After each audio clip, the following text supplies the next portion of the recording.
FPI ने किन sectors में की है बिकवाली और कहाँ बढ़ाया निवेश? एफपीआई मतलब फॉरेन पोर्टफोलियो इन्वेस्टर्स, जिन्हें आप और हम आम तौर पर भाषा में कहते हैं एफआईआई, विदेशी संस्थागत निवेशक। पूजा जी बताइए।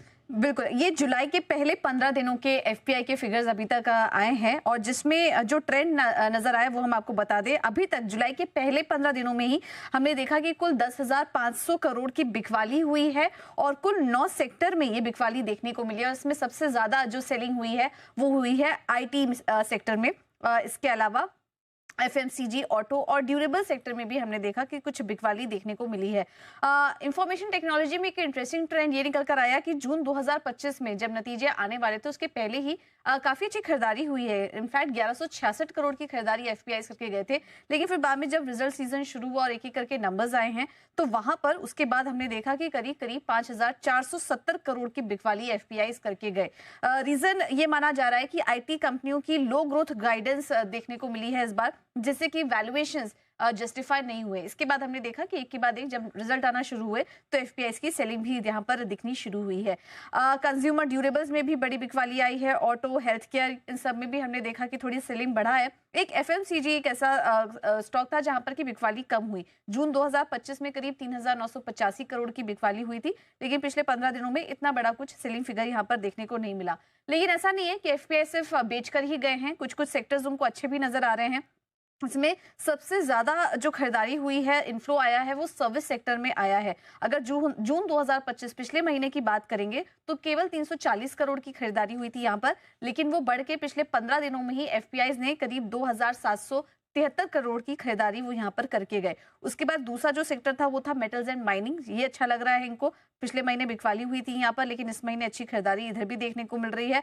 और इसके अलावा oil and gas, capital goods, ये भी एक सेक्टर था जो कि एफपीआई को काफी आकर्षक नजर आ रहा है।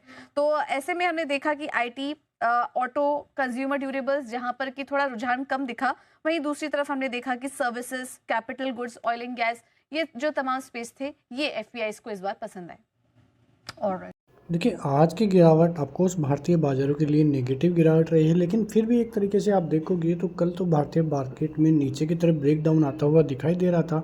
एक बार तो लग रहा था कि बाज़ार 24,950 तोड़ेगा तो दिक्कतें बढ़ेगी, लेकिन अब एक चीज़ आप गांठ बांध लीजिए कि नीचे की तरफ तो 24,950 और ऊपर की तरफ 25,200, 25,250। यदि ये लेवल किस तरफ भी टूटा तो उसी तरफ बाजार में एक बड़ी तेज़ी या बड़ी गिरावट देखने को मिलेगी।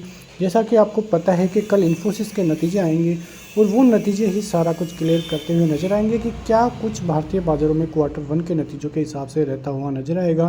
क्योंकि आज जिस प्रकार से रिलायंस ने और इन्फोसिस ने भारतीय बाज़ारों को पंक्चर किया है, उन्हीं की वजह से आज भारतीय बाज़ारों में गिरावट थी, वरना 25,200 का जो कॉल राइटर है वो आज सिमरता हुआ भी दिखाई दे सकता था। अब एक तेज़ी और बड़ी तेज़ी आने की आवश्यकता है, क्योंकि छोटी मोटी तेज़ी से 25,200 जैसा लेवल निकलने में दुविधा होगी। या तो कोई बड़ा गैप अप इस लेवल को निकाले या नीचे की तरफ 24,950 का लेवल निकले। तो जिस तरफ भी भारतीय बाज़ारों में एक बड़ी तेज़ी या बड़ी गिरावट होगी, उसी तरफ भारतीय बाज़ार जाता हुआ दिखाई देगा। और जिस प्रकार से रिजल्ट सेशन चल रहा है उस हिसाब से भारतीय बाज़ारों में तेज़ी की संभावना है। आप अनुमान लगाइए कि भारतीय बाज़ार इन नतीजों के बीच में, क्योंकि भारतीय बाज़ारों को ऐसा कोई ट्रिगर मिल ही नहीं पा रहा है जिसकी वजह से भारतीय बाज़ारों में कोई बड़ा तेज़ी का मूड माहौल देखने को मिले। आप एफआईआईज और डीआईज को देखोगे तो वहाँ से भी आप तुलना करो तो आप अनुमान लगा सकते हैं और आप स्क्रीन पर भी देख सकते हैं कि जिस प्रकार से अभी जुलाई का महीना चल रहा है, करीब 18,000 करोड़ से ज़्यादा की सेलिंग अब तक हो चुकी है। और उससे पहले आप देखोगे तो पिछले 3 से 4 महीने में भारतीय बाज़ारों में जितनी एफआईआईज की बाइंग आई है उससे ज़्यादा जुलाई में ही सेलिंग आ चुकी है। मतलब आप अनुमान लगाइए कि पिछली 2024 के सितंबर के महीने में भारतीय बाज़ारों ने जिस प्रकार से माल बेचते हुए नज़र आ रहे थे, 50,000 करोड़, 60,000 करोड़ की एक एक महीने में बिकवाली हो रही थी, उनके बीच में कोई भी खरीदारी अभी तक नहीं आई है। नेगेटिवली ही भारतीय बाज़ारों में एफआईआईज की खरीदारी है। और जब तक एफआईआईज की कोई खरीदारी भारतीय बाज़ारों में नहीं आती है, कोई अहम ट्रिगर पॉइंट भी नहीं मिलेगा। एक तरह से आप देखो तो भारतीय बाज़ारों में इतनी स्ट्रांगनेस है कि डीआईएस के दम पर ही भारतीय बाज़ार चलते हुए नज़र आ रहे हैं। इतने महीनों के बाद भी एफआईआईज की बाइंग नहीं आई है, लेकिन फिर भी भारतीय बाज़ार ऑल टाइम हाई के नज़दीक खड़े हैं। तो आप अनुमान लगाइए कि यदि एफआईआईज की बाइंग आती है तो भारतीय बाज़ार के लेवलों तक पहुंचते हुए नज़र आ सकते हैं, और ऐसा होना ही है। कब तक एफआईआईज भारतीय बाज़ारों से दूर रहेंगे? एफआईआईज को नज़र आना चाहिए कि भारतीय बाज़ारों में कौन से पॉइंट पे भारतीय बाज़ार सही है। उनको इस बात से कोई मतलब नहीं है कि भारतीय बाज़ार 25,000 के लेवलों पे है या 28,000 के या 30,000 के लेवलों पे। जहाँ पर भी उनका सही तरीके से उनको लगेगा कि अब प्रॉफिट बनाने का टाइम है, वहीं और उन लेवलों पर ही वो इन्वेस्टमेंट करते हुए नज़र आएंगे। तो ये सभी चीज़ें भारतीय बाज़ारों के लिए काफ़ी इंपॉर्टेंट है। एफआईआईज़ की बाइंग बहुत इंपॉर्टेंट है और कल भी एफआईआईज़ ने भारतीय बाज़ारों में सेलिंग ही की है, लेकिन डीआईआईज़ पूरी तरह से भारतीय बाज़ारों में मोर्चा संभाले हुए हैं।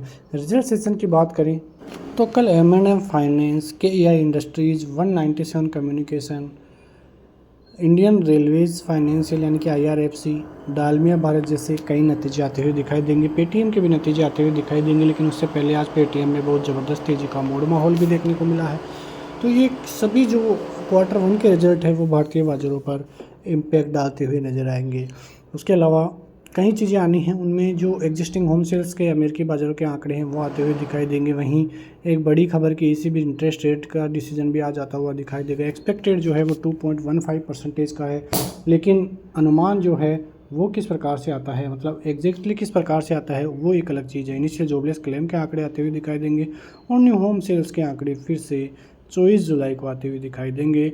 तो ये सभी चीज़ें भारतीय बाज़ारों के लिए काफ़ी इंपॉर्टेंट हो जाती है। उसके अलावा जो मेन चीज़ है वो 30 जुलाई को है, क्योंकि अमेरिकी बाज़ारों के जो ब्याज रेट की जो डिसीजन है वो आता हुआ दिखाई देगा। और तो 30 जुलाई के बाद ही कोई बड़ा एक्सपेरिमेंट भारतीय बाज़ारों में भी चलता हुआ दिखाई देगा। तो ये सभी चीज़ें भारतीय बाज़ारों के लिए काफ़ी इंपॉर्टेंट है, जहाँ पर आपकी नज़रें रहनी चाहिए। मिलते हैं नेक्स्ट वीडियो में, तब तक के लिए जय हिंद।